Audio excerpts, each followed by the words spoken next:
Okay, so we're going to wrap up today's lecture with just a little bit of basic GPS terminology, a little bit of its review. So you may see in literature, hear people talk about pseudo range navigation.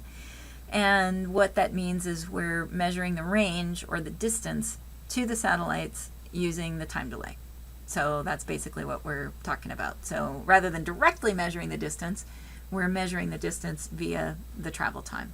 So the pseudo range is this distance measurement that's based on the time delay in the transmitted code. Okay, so that's where pseudo range comes from. Standard Positioning Service, SPS, this is a review of what we talked about earlier. Course Acquisition or CA code, that's the code that is modulated onto the carrier wave. This is often referred to as code phase GPS, and this is what we're doing. So our Garmin's and the mapping grade Trimble's are code phase GPS units. They don't actually use the carrier wave to compute their position. They're only using the code that's modulated on the carrier wave. So if you hear people talk about code phase GPS, that means Garmin's mapping grade units that are just using that L1 carrier wave and the CA code, which is the civilian code modulated on it. Precise Positioning Service is the military service that's using the P code, which is encrypted with the Y code, which is called anti-spoofing. We don't use this. This is the military service. It's a lot more accurate and more robust. So if you've got a survey grade GPS unit, a really high quality GPS unit, it also can actually help pinpoint its location by using the carrier wave.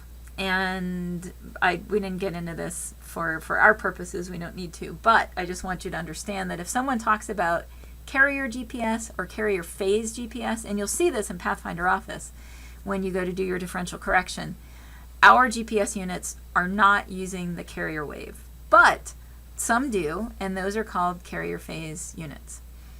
And then there are also some units that are dual frequency, which are using the L1 and the L2 frequency waves to help increase the accuracy. And we'll talk a little bit more about that when we get to the atmosphere. But I just wanted to be clear about some of the terminology. If you hear about a carrier phase unit, that's not what we're doing. We're using code phase units.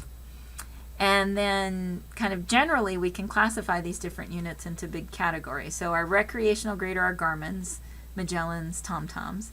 Mapping grade are our handheld Trimble units, so they're a little higher accuracy, and this is what we have. That's why I've put a box around it. Okay, so the Trimble units you'll use this semester are mapping grade GPS receivers.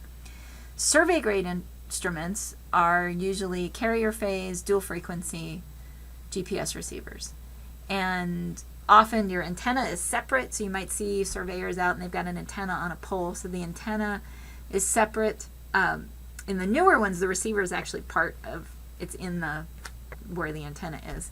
And then you have a controller that you hold that you communicate with the receiver with. So we're using mapping grade, code phase GPS units. And just this a little overview with some of that new modernization of GPS. If you want more information about that, there's a link there. So that wraps up our basic concepts section of our intro to GPS.